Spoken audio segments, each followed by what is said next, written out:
What's up, guys? What's up, man? Afternoon. Sorry I'm late. I got a wrestling tournament going on. Well, start there, DC. I mean, this is kind of an accidental media day. You know, Yeah. They're here, but talk to us about what you're in town doing. Yeah, my high school wrestling team, Gilroy High School, and then my Daniel Cormier wrestling team out of AKA, and the Gilroy Hawks. They're all here wrestling in the Freak Show tournament. So we had it on the schedule, and with the PI being in town, it's a 1 hour flight. Can do my sparring here, so kind of still worked. So I mean, when you got this fight booked, was there any consideration? I mean, I'm getting ready for a UFC title fight. Maybe I got to put the kids on the back burner. This is what I've always done. I've never stopped coaching. I mean, when I hurt myself before the Jones fight, I had my leg was messed up, and we had our state tournament, so I still went, and that's kind of how it got out because I was limping, and ultimately I was too hurt to fight. But yeah, I don't usually put the kids on the back burner for much. Nice. Well, let's start with the hand. That's the question I think everybody wants to know. Give us the update, the status of the hand. Nah, I feel great, man. I got an X-ray. My hand's not broken, as I said. Felt like my finger was jammed. If you've had a jammed finger before, you know that sometimes it just takes you being man enough to push it down and crack it. And that's kind of where I am right now. I've been punching, I've been sparring for the last 2 weeks, and I feel great. I'm excited, ready to go. Is it affecting strength, like grip strength or anything like that at this point? You know, I thought it might, but no. I was able to grip and wrestle. The other day I wrestled with Deron Wynn, who's on the U.S. national team right now. And we went 5 6-minute rounds in a row, 1 minute break in between. And for me to be able to do that, let me know that I'm okay. Very nice. I want to ask you about your status in taking this fight. I mean, Derrick kind of spelled it out. I think a lot of us felt the same way. You know you've got that big money Brock Lesnar fight out there on the horizon. Of course, the UFC needs you in this fight. But for you to take this fight, is it almost like saying, I know I can win this fight. I know I can beat this guy, because you wouldn't want to lose that big Brock payday. Well, I think I can beat everybody. Every time I fight, I try to go and win the fight. But you know, you guys know I do this on the other side of the camera too. So when I look at the matchup and everything, I think if I do the correct things, I can put myself on par with him in terms of cardio and conditioning. And honestly, when you watch me compete, that's generally what puts me over the top on a lot of guys. I mean, I'm not the biggest guy, I'm not the tallest, I'm not the most physically gifted guy, but when I'm in there, I work hard. And usually I work so hard that guys can't keep up. And when I watch Derrick fight, I know he's got a ton of heart, but that only takes you so far. You need so much more, and I feel like I have that much more. You took the time to respond on social media yesterday saying, you know, I am taking you seriously. Yeah. Don't worry about that. So did you watch his interview? Did you see the headline? I didn't. I just got some tweets saying that he thought he can get me because I'm not taking him serious, but that's one mistake we don't make at the American Kickboxing Academy. Everybody is worthy. And where's the idea that this guy doesn't deserve a title shot? This guy's ranked #2 in the world. He just beat the #1 and 2 ranked guys in his last 2 fights and within, what, 3 months? I mean, he's won 9 out of his last 10 fights. This guy deserves to be in this position.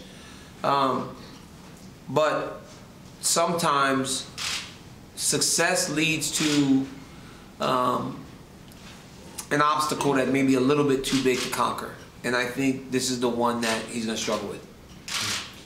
Well, last thing for me, I want to ask you about your interaction. You know, since this fight got announced, everybody's been going back to that press conference footage of you putting him on blast, saying he was getting you in the back. What happened that day? Tell us your idea fully. What happened in Backstage that day? Do you think he was, you know, trying to intimidate you a little bit or plant the seed for this fight? I think he was just being Derrick Lewis. I don't think Derrick Lewis really pays much attention to anything in regards to intimidation or any of that stuff. He's kind of who he is. You know, we started talking. I've always kind of, as you guys all like him because of the way he is, we do too as fighters. You know, so I've always kind of had that place inside of me that goes, well, you know, this dude's not bad. You know, he's an okay guy. But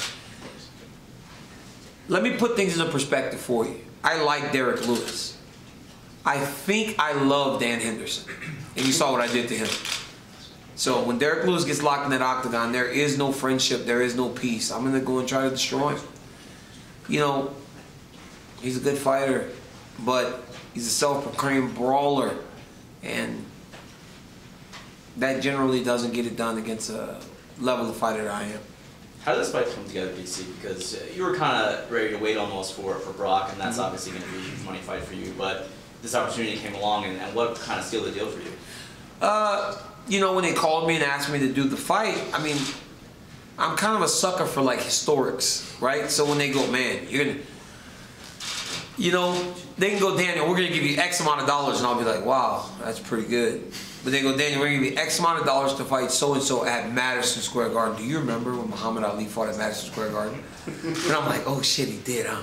Like Mike Tyson fought there too. I'm like, oh yeah, he did.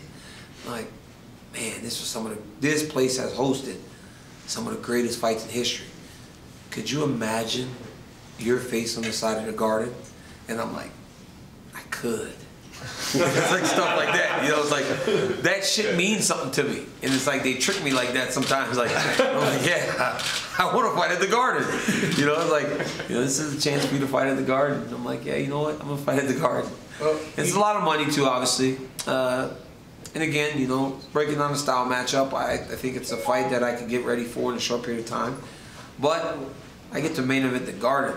Like seriously, like I've main evented fights in Vegas, Los Angeles County, the Garden, Houston, Texas. I mean, it's been everywhere now, so those things mean something. Is it risky though? I mean, think about it. In one night, we know what's happening to the light heavyweight title, right? Like it or not, that's what's happening. In one night, you could lose the heavyweight title, you could lose that big money fight with Brock, and the light heavyweight title we know is disappearing as well. Not really, honestly, because if I lose to Derrick, then who's to say I don't go, hey, I'm going to go defend my light heavyweight title. Now you can't take it. So, hey, maybe that adds a whole nother part to the equation. You can't take both of my belts if I lost that one, right? So do I really have all that much to lose if I have a second one? Look at it like that. So technically you're still the light heavyweight champion. I am the light heavyweight champion until those guys fight. So if the light heavyweight champion loses his heavyweight title and goes, wait, I'm willing to defend my belt. Now we have some conversations to have. Is there any anxiety about maybe having one of them lost or taken away? There's anxiety every time I fight, but that doesn't matter. I mean, you got to remember, you know, to think, oh man, it can all be gone in no time. Last July, I had 0. I lost. And then they said, here, you can have it back. You know, so, I mean, really, I had none. I had no titles. So it's not like I have from 2009 to 2013, I had no UFC titles. Then for about a month in 2017, I had no UFC titles. So, I mean, you know, not having a UFC title isn't new to me. It's just now I have them in abundance. I've got 2. Like 6, actually. I'm curious, you know, we're talking about you being a sucker for big moments. Obviously, the Lesnar fight has been dangled in front of your face and a lot of people's faces, but is there any worry on your case? We've seen this before. Fights, promises, not made. Like, what if this was a situation where John Jones goes out, he wins his fight against Alex, and then they, for whatever reason, give him Lesnar, and they have like an elimination? Is there any worry on your part that that fight doesn't happen? No. Generally, I don't get, I gotta be honest with you. Over the course of my career, I haven't been done like that. I've never had anything promised to me that hasn't been delivered. The UFC's been good to me, and I don't worry about that. Like, I know I'm gonna fight Lesnar, and there's nobody or anything that could change that. So they've never done me like that. So there's no reason to believe that it would start now. That's my fault. That's Bobby Roode's. Glorious. That's Bobby I was just waiting for the Glorious to kick in. The volume off. Yeah, it's like the drop. I was waiting for the drop. I know. Ridiculous. It was a tease. DC, were you home watching his win against Volkov? I was in the arena. You were there? Yeah, okay. Habib's fight. So, yeah, I was there. That's right. That's right. Of course, you were. Khabib, yeah, I was there, and it was cool. You know, I mean, to watch Derrick, all right, do what he's done, because his story is well documented, right? The guy had a tough start to his adult life, right? To become what he's become, a millionaire, a successful black man, is something to truly appreciate. So when I watch him overcome what happened in the Volkov fight, it's not surprising. He has seen the very worst, right? This is a guy that society probably wrote off. Like, you're in prison. You have nothing to give back. But he overcame that. So to watch a man get beat for 14 minutes and win that fight in that fashion, some people may be surprised. Derrick Lewis, no. This guy's a warrior. He's a fighter. And he fought in life. That makes it easy to fight in the octagon. So it was very impressive, but not unexpected, because I respect what he's had to accomplish to get to where he is today. But again, I won't let him off the hook. There's no Hail Marys when you're fighting someone like me. You got to do, he's going to have to set up that strike more than he's ever had to set up that strike in his career. I'm not going to just hang my chin out there from the hip. Daniel, what do you think of Stipe's recent sort of public campaign to suggest you're done in that? Man, it's weird. I don't get it. But I kind of like that he's being vocal, because shit, maybe he should have before we fought the first time. We'd have made more money. He's just in his claims to warranting a rematch, but I'm not afraid of him. So the whole ducking thing kind of takes me by surprise. But I don't mind it. I don't mind him trying to build support. It's insane though, because it's a man that had the heavyweight title for 2 years, and people never truly took notice. But now that I'm fighting Derrick Lewis, everybody seems to support Stipe. It's a weird thing. And I like Stipe. I think he's a great guy, but to say that I'm ducking you, I mean, I beat you in a round, you know? I beat you in a round. That's not a lie. It's not a false claim. He said he was beating me in the round, and maybe, but it was close. It's not like he was just washing me out. I mean, I was kind of getting started, you know? I lost the first round to Anthony Johnson both times we fought. I lost rounds to Alexander Gustafsson. I lose a lot of first rounds sometimes because I know I have 5. And again, that grind don't stop. I'm going to keep going. You mentioned that you didn't make much money, but that was a hugely promoted fight, champion versus champion. Like, you can't tell us how much you made, but in comparison to some of your other fights, how well did that fight do for you? I made a lot of money on the front end, right? When you fight a guy like Stipe, they don't just say, hey, fight Stipe, and then you go, okay, I'll do it for whatever fight first I'm just making. No, I made a lot of money on the front end. But on the pay-per-view side, we did okay. I mean, in today's climate, we did okay. But I mean, I know what a big one looks like. You know, I know what 900,000 looks like against John Jones. I know what 1.1, 1.2 million looks like against Brock Lesnar. I know what it looks like. So when I'm staring down the barrel of 400, 425, I'm like, wow.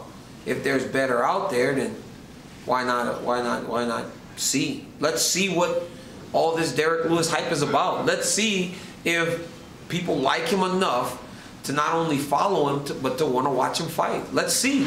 Let's see how many of these people and these fans that he gained on the night with Conor and Khabib that are going to continue to follow him. Let's see, because I don't know.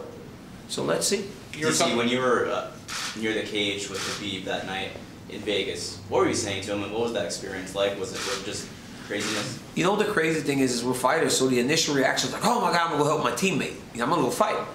But then when I got out, I was like, wait a minute, what am I thinking? And so when I finally get to Khabib, he's like, he's going crazy. It was the funniest shit I've ever seen, honestly. Because here is the deal. Okay, I'll admit this. All right. For me, it sucks that it was like in front of all these people. But again, it was like a whole bunch of dudes just kind of fighting, acting crazy, right? It's like, what are you guys doing? It's like every city in the country, every Saturday in some freaking street bar or club, this is going on. It just happened between a whole bunch of Russian guys and a whole bunch of Irish guys in front of millions of people. So for me, I had to kind of separate the idea that I was kind of laughing to like trying to go like, guys, we are probably in front of the biggest viewership we've ever had. So I walk over to Khabib, and the tall guy, tall English guy, the UFC security guy. Oh, Steve, and my guy with the black hair, shorter. Kenny, Stephen Kenny. They've got Khabib, right? So Stephen Kenny got Khabib. Khabib's yelling, ah! It's like, hey, Khabib. And then the guy, he sees me, goes, the guy's like, DC just said. He goes, this is my Capitan. Let him talk to me. I said, yo. He goes, what? I go, what the fuck is going on? I go, what are you doing? He goes, I want my belt. I go, okay, just relax. He goes, just give me my belt. Because I guess Dad told me he wasn't getting his belt. So I go, come on, guys, take him back to the cage, let him get his belt, we'll get him out of there. So then we get back to the cage, and Dana comes over. And I'm like, hey, just give him his belt. He goes, I'm not giving him this belt. If I put this belt around him right now, these people start throwing shit. He goes, they're gonna throw stuff into the octagon. He goes, it's gonna get bad. So people's like, what are you talking about? Give me my belt. He's yelling, going crazy. And finally, I convince him and go, hey man, if they give you the belt, they're gonna start throwing stuff at you. And it's gonna get ugly in here. And he goes, I go, we have to just go back to the back. And he's like, but where's my belt? I go, I'll give it to you in the locker room. Like, he was just solely focused on the belt at this point. I guess he had, done whatever he wanted to do, and now he just wanted his belt. So we leave and we finally get him going back, and sure as shit, they start throwing stuff at us when we're walking out of the arena. And then when we get to the locker room, I asked him, I go, hey, he goes, yeah. I go, so what was the desired outcome there? I go, did you want to step on his head? Like, what did you want to do? Like, what in your mind were you wanting to accomplish? Were you going to drop kick him, double foot kick him? Like, what were you doing? He goes, brother, I don't know. I lose my mind. I said, I know you did. Sorry. It was funny. I thought it was okay. I mean, it sucked. He's going to get fined, but, whatever. It is what it is. It happened. Were you surprised that it happened the way it did? Like, when Khabib went over the cage, like, Khabib real well. Were you surprised that he was capable of doing that after a fight? No, because one time I did him something and hurt his neck at practice, and they were about to kick my ass. Like, seriously, they all started standing up and they were kind of surrounding me. That's Sean Bunch. Bunch came over. They was about to get you. I said, I think so. It's like, those guys don't play around, man. It's like, they got up. They actually got up and I was like, hey man, don't ever come in here and try to jump me. It's my gym, But like, they don't mess around, man. Khabib does not play around, and he is honestly the crown jewel of that circle. They love him, and rightfully so. We all do too. So when he felt that was happening and disrespectful, I mean, I just didn't know what was going to happen. But I know that during the build-up, he wasn't building a fight. He was just getting madder and madder and madder. And Conor's still just building a fight. So it just was kind of there on two different wavelengths. Is there a difference between what Khabib did and what the other guys who jumped in the cage at Conor did? Or is it all just fisticuffs? It's kind of all shit, but the reality is, like, the guy that punched Conor, that was bad, man. He shouldn't have been in there to do that. I can't condone that action. Conor hit Manop, the guy that fights in the World Series fight? Is it still World Series fight? Yeah. PFL? He's going to fight in that tonight, I think. He got punched on the cage, and he had a black eye. He had a black eye. So he came to practice on Monday. I go, hey, he's what? What, brother, what? I said, Conor McGregor went upside your head, huh? He was mad at me because he had the biggest black eye. And Conor got him with a good one. On the side of the octagon, exhausted, he got him with a good one because Manaf had a big old black eye. I said, Conor went upside your head, huh? He's like, brother, don't say this, please. And then Conor and Zubai were kind of fighting with each other. I mean, as you watch it more and more, they were fighting with each other. Conor hit him, Zuba hit him. So it was all bad. But I think ultimately the worst action was probably I can't remember the dude's name anymore. Not Zub. It was the other guy. The other guy, I can't remember his name. He just kind of hit him. He didn't even really get him good though. He hit him with his from behind. Yeah, like the guy. That was the worst action. I feel. Everything else was a whole bunch of guys fighting. It's funny that you're laughing about it and we're all kind of having fun about it now, but at the time it seemed like a pretty serious. People were saying it's a black mark on the sport. It's a black eye for the sport. What are your thoughts on that? It's no black eye for the sport, man. We fight. That's what we do. We fight, and you got a lot of very smart, educated men in this game, but sometimes emotion drives the ship, and on that night, emotions drove the ship. This fight was kind of built in very bad place, right? Like it started with, it really started just kind of normal, like teammates talking about a potential fight between the two. Then Khabib slaps the kid, right? Because again, he's like, yo, don't say this or don't call me whatever you called me, because it was blurred out. He smacked him. Conor, in defense of his friend, says, no way, you're not gonna corner my guy. Another action that is not, I don't commend him throwing the hand trap, but him wanting to approach Khabib because what they did to his friend, that's fine, but it's still a bad action. that action earned a title shot, right? Essentially earned a title shot. Then it just kept growing and growing and growing, and it kind of ended where it started. It ended in shit, it started in shit, and that's just the way it is. You feel this has ended? No, far from it, man.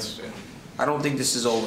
I don't think it's going to be a brawl again, but I don't think that there's ever going to be friendship between those two groups of people. And that's okay. Everybody does not have to be friends. Yeah, were you surprised that Khabib was able to like taper? You talked about how pissed he was, the emotion that he had. Like he didn't show it during the fight. He was able to control it, and then he let it loose after the fight. But are you sure though?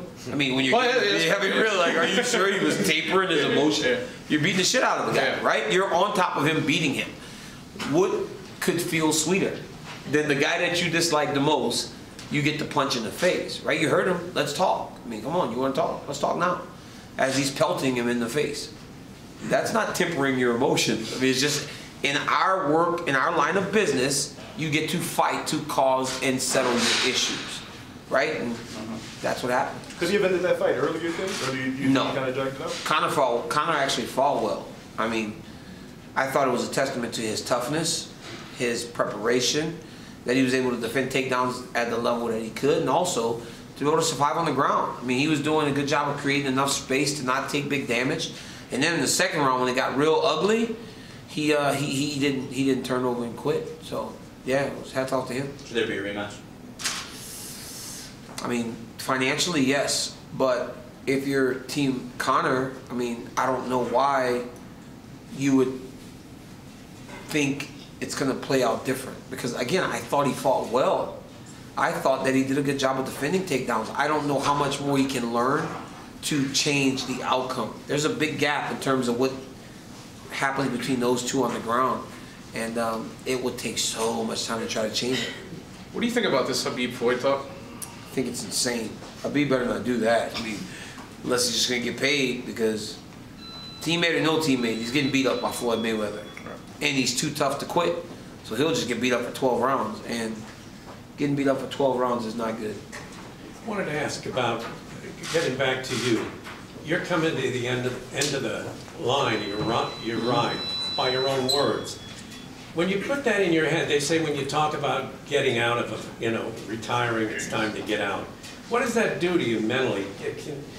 Is it a letdown, or do you have to guard against, does something turn over in your mind once you know you're gonna walk away? That was the difference when I was wrestling and thinking about retiring as to fighting and thinking about retiring.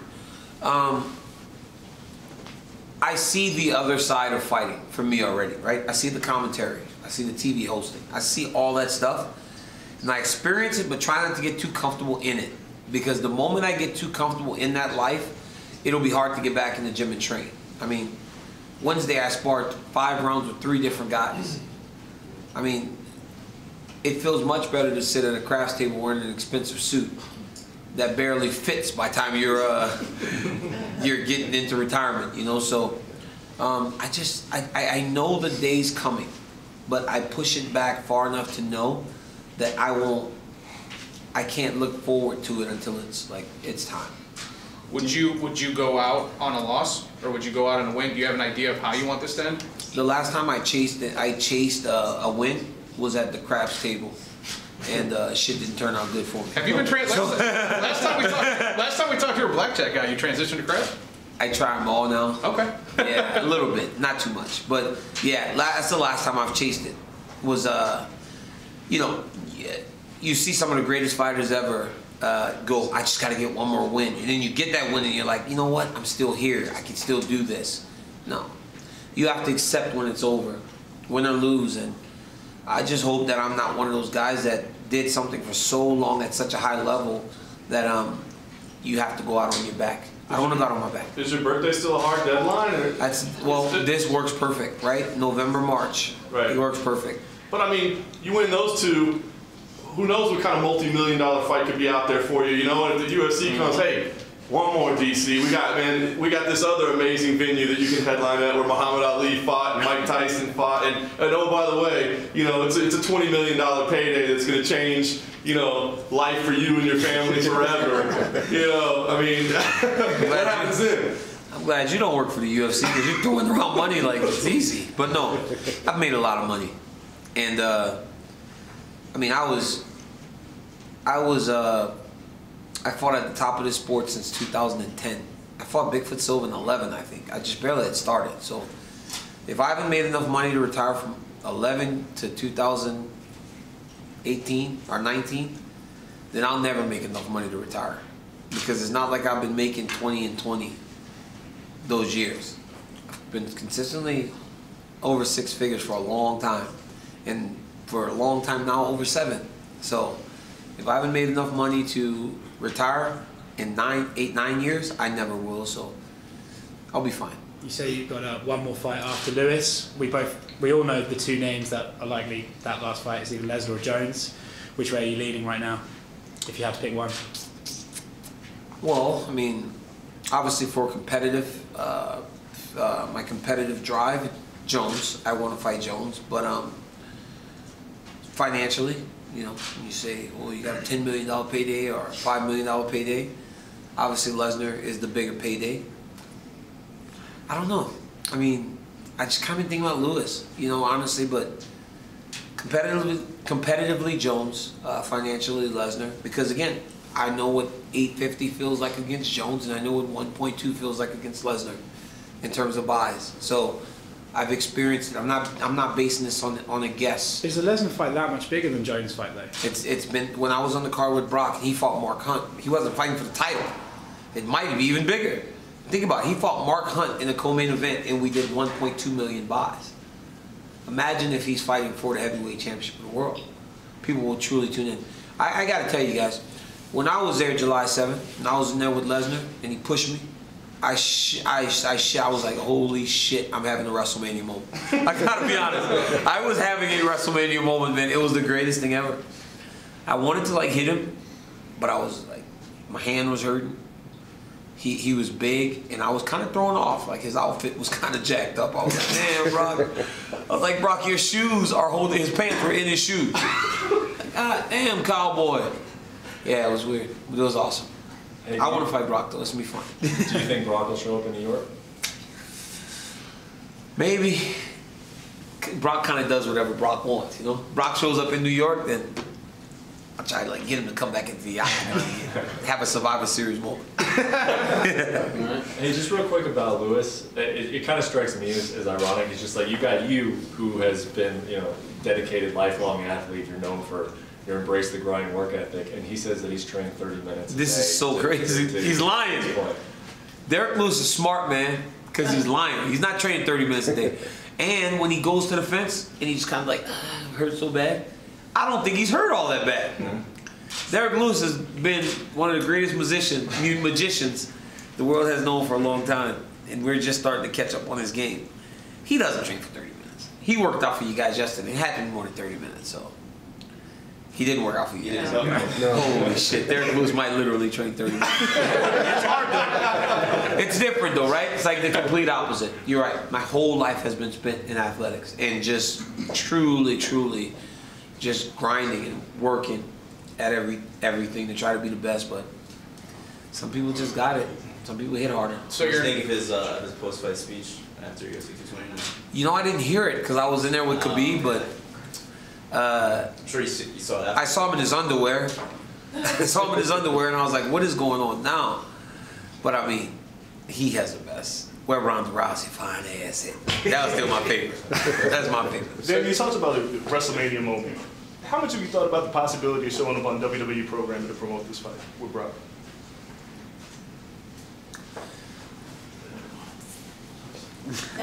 Not to promote the fight, but I will say this. If I didn't have this fight, I have been talking to the WWE because they wanted me to go in and do a audition as a member of the commentary. That was my private little thing. But because of the fight, I had to push it back. But no, there may be some DC and WWE shit coming. When are you gonna do that? After the fight, I'll go down to Orlando and I'll go do my tryout. You want to do this? I do. I like it. I want to freak out. I want to freak out next to the thing with Vince in my ear going, say this, you asshole. Because I heard Vince tells you what to say. I'm like, okay, Vince, don't be surprised if I'm on TV and like a couple times I go, okay, and just say it. But I never want to not be in the UFC. I love calling fights. I just love being a part of the UFC, man. It's everything I ever dreamed of. You look giddy talking about the WWE. How I much do. of like a dream is that? It's new. It's something new, right? Yeah. This is home. Over there is new. And most times new is fun and exciting, but I love being home. You know, this is my place. I love the UFC. Would you consider fighting in a WWE event after your UFC career, since it's not real fighting, you could say? See, that's the problem. I'm not losing I'm not going to lose to Brock in the WWE or here. So when they be like, DC, you gotta, I'll be on my, Brock will hit me with the F5, and like before they even get to one, I'm like, I kick out on their ass. I was like, no selling all of his shit. He's like, punch me, bop, like, what was that? Kick out. No. I'm not getting pinned. Didn't you have a tryout with them years ago, like JR reached Way out back to in you? 2004, yeah. But they told me that I should, Kurt Angle was like, you know, keep wrestling, man. Well, it was a different time too for you, Yeah, right? different time. Kurt's like, keep wrestling. You have a chance to, you've been top 5 in the world the last 2 years. Go try to be an Olympic champ. And then after that, I was like, I want to fight. I like fighting better. But yeah, I'd be in the WWE, just no selling, bro. Horrible. They'd be like, you are the worst person to ever work with. Yeah. All right, so let's put your analyst hat on. It's something you're doing obviously a lot more these days. Let's say the improbable happens. Let's say at Madison Square Garden, Derrick Lewis goes out and he finishes you. Where are you going to rank that in terms of all-time upsets in MMA history? Man, you guys are going to make it seem like I don't think Derrick Lewis can win, because I really do believe he's got an avenue to victory. I mean, I don't know. You have to tell me that. Where would it rank? Lesser than Sarah GSP, but somewhere above probably. Somewhere, I don't know.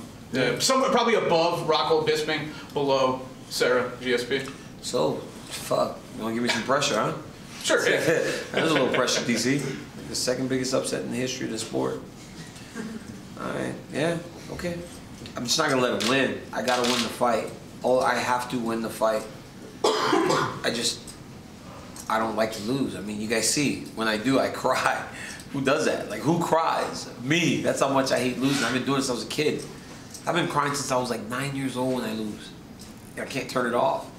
I've got a wife and kids now. They look at me like, are you kidding me? I'm like, dude, I'm so sorry. I was like, it was not my intention. It was not my intention, but I cannot turn this shit off. I can't turn it off. Is this the worst one though? It's in terms of like you talked about sparring 3 different guys, 5 different rounds. Like, you thought maybe you weren't going to fight on this card. Your hand hurts. Like, has this been one of the hardest ones? Where like, oh, I gotta get in. And well, I try to do so much all the time. It's been hard because I used to kind of ease myself into it, right? But now I'm just like 0 to 100.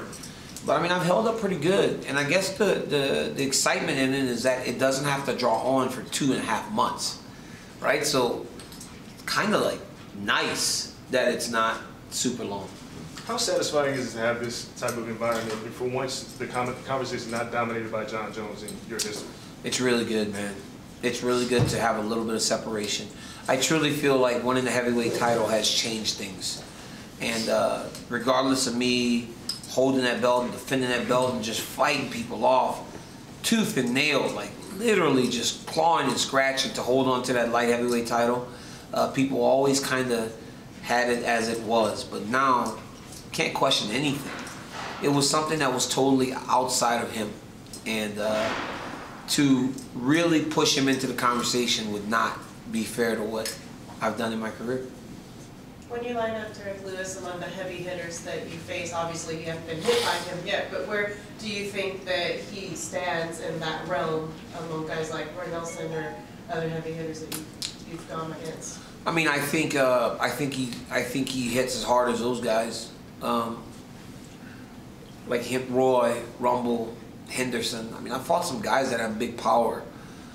Yeah, he'll be right up there. He'll be right up there because he's so big, you know. But he's got to be. You can't just be big. You got to be smart if you're gonna beat me. And I don't know if he's able to stay the course for 25 minutes to get the job done. We're good? All right. Thanks, DC. Thank you, guys. Thank you.